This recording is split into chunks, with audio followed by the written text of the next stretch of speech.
我哋而家講下究竟我點 pack 行李先。其實個旅行袋咧都好好包裝嘅，咁基本上就視乎即係行李嘅多寡啦。咁我假設個馬鞍袋我哋有一定嘅行李，咁我通常咧就會係咁樣搭好佢 pack 好啦。咁有陣時可能佢會高啲啊，即係你多啲行李高啲啊。我試過好高都冇問題，都係咁樣做噶啦。咁然後咧，我就會將佢摺好。咁啊有帶呢條，我通常就會係將佢摺落個底嗰度先。咁然後就再摺好呢一個。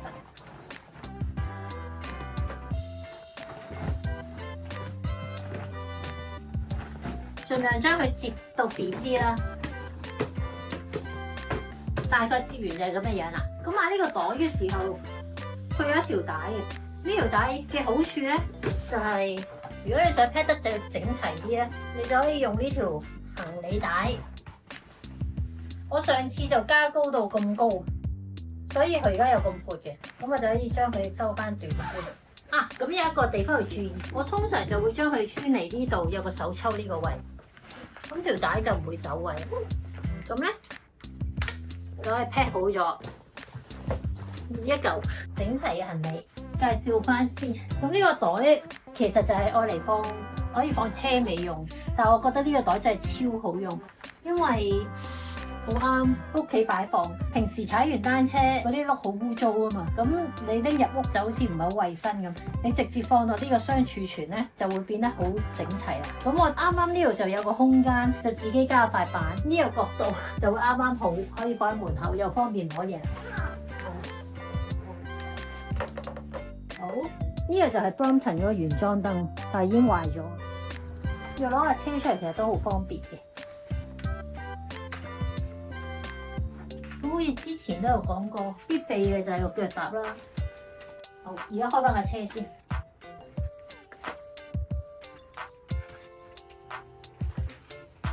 好，咁開翻架車先。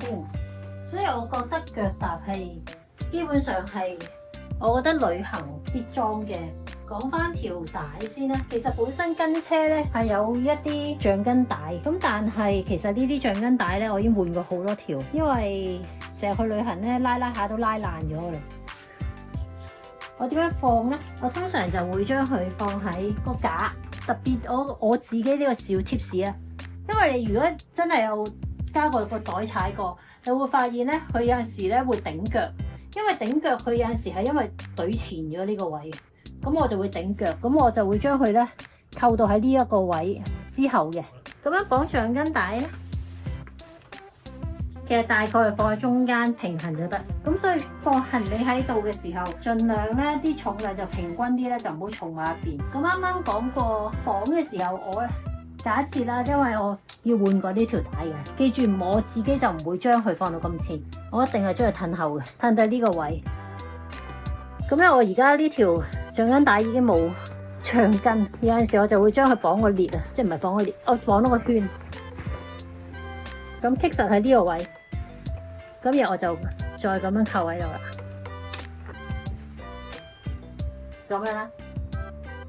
咁其實兩邊扣晒咧，基本上都好穩陣嘅，但係我發現經過咁多年之後啦，橡筋帶我已經換過太多次啊，同埋橡筋帶雖然有個好處，佢好似好有彈性，但係其實越有彈性咧係越唔係幾好，因為有陣時有彈性，你個行李重或者好顛簸嘅時候，啲路段咧佢會擺得好犀利，咁佢擺下咧，有陣時就會我試過踩真係咁樣垂咗落地，咁就會危險啦。咁所以最好咧。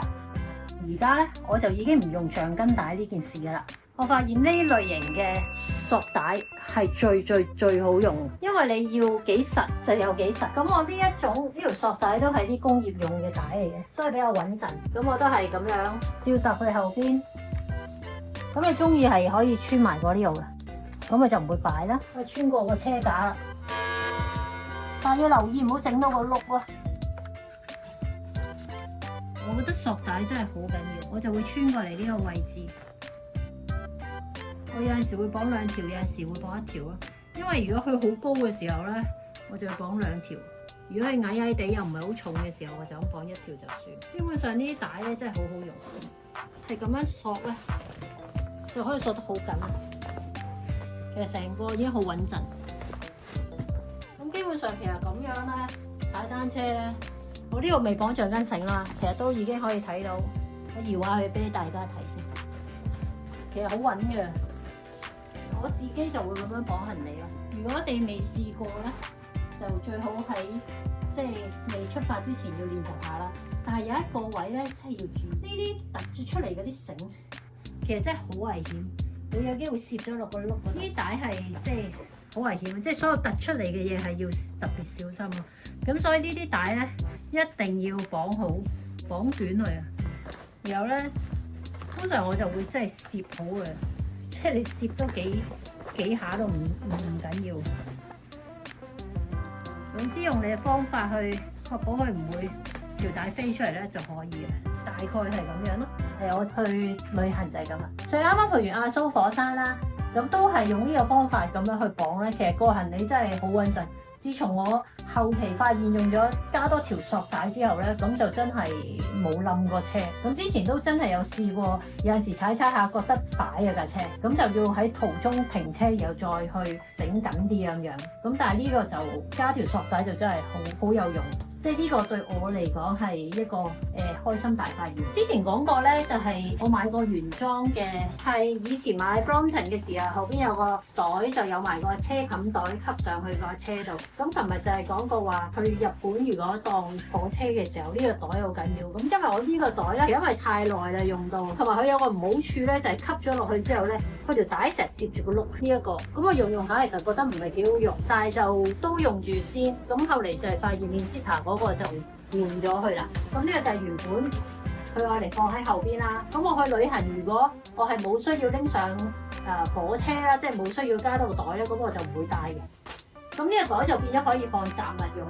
咁我有陣時最重要嘅一啲呢度你都見咧，我有一啲後備一定會有多嘅索帶一條喺度啦，同埋再會有一條，可能唔止一條，因為有陣時咧去長途啲嘅旅行咧，有機會係或者嗰陣時去露營咧，係不停咁樣加裝啲嘢上邊，可能買咗啲嘢食啊，或者係要買好多水啊咁樣，咁你就要加個袋喺上邊，係再紮上去咯。咁啊，通常就會有多一條呢啲橡筋繩啊，有多條呢一啲嘅索帶，咁就可以方便咁樣去加電喺上邊。同埋呢個袋咧，我都會係放埋呢一個鐵鏈落去。咁所以呢個尾袋對我嚟講咧，一啲都係實用嘅，愛嚟收納一啲雜物。大概我嘅放行李嘅方法就係咁樣啦。即係其實我哋去旅行最緊要大家就係玩得開心同埋安全。咁我諗大家記住 check 清楚嗰啲繩啊，出發前記住檢查清楚嗰啲 brake 啊，有冇問題啊，帶定啲後備胎，咁基本上都冇問題㗎啦。去過咁多次都咁啊，同埋咧，其實我啱啱講開話即係出發前要檢查咧，其實我哋上次咧啱啱去阿蘇嘅時候咧，10幾年前嗰架咧，經過好多次嘅旅程之後咧，好誇張，我啲行李實在太重啦，所以咧條通係歪咗嘅，即係正常呢度係一個直線噶嘛，咁但係我呢個咧已經係曲咗啊，嗰個支撐點咧好明顯佢嘅受力咧太重啊，可能已經超過咗佢嗰個負荷。咁所以佢呢度已經曲咗，出發前就換過一個車架。咁我覺得呢啲即係要檢查清楚本身嘅裝備咧，都係好緊要嘅。咁啊換過個車架，要成套連埋呢個都要換。總之係咁樣買翻嚟嘅，要換過一套。咁同埋我上次即係踩阿蘇火山，我就喺 Mencita 度發現有一個工具。呢個工具就係咧方便咧攞個袋，因為有陣時咧個袋咧吸咗落去之後咧，隻手好難揾啊，嗰個扣唔係幾好拉。咁所以我就試下加呢條帶。平時我拉呢一個啦，我就可以咁樣拉住。然後咁樣就可以好容易咁樣拎起啦。咁呢個都係啱啱旅程新添置嘅一個配件啦，同埋一個水袋都係我添置嘅。佢呢個有一個好處就係真係有石子啦，同埋踩山，所以一定係帶比平時更多嘅水啊。咁所以呢度有樽啊，咁呢度有樽啊，咁就可以全部放好晒啦。今次啱啱翻嚟試用完啲產品之後，我都覺得幾滿意，同埋都幾實用。有興趣可以諗下。啊，係喎，唔記得講喎。如果大家入翻 Ivy Traveller 咧，咁你買嘅時候結帳嘅時候，咁佢就會有全部單就有9折優惠。希望大家可以啱用啦。就講到嚟呢度先。咁下次如果大家仲有啲咩其他問題嘅，可以留言，咁我就一次過又再次同大家解答啦。咁我可以收翻架車入去先啦。下次見啦，拜拜。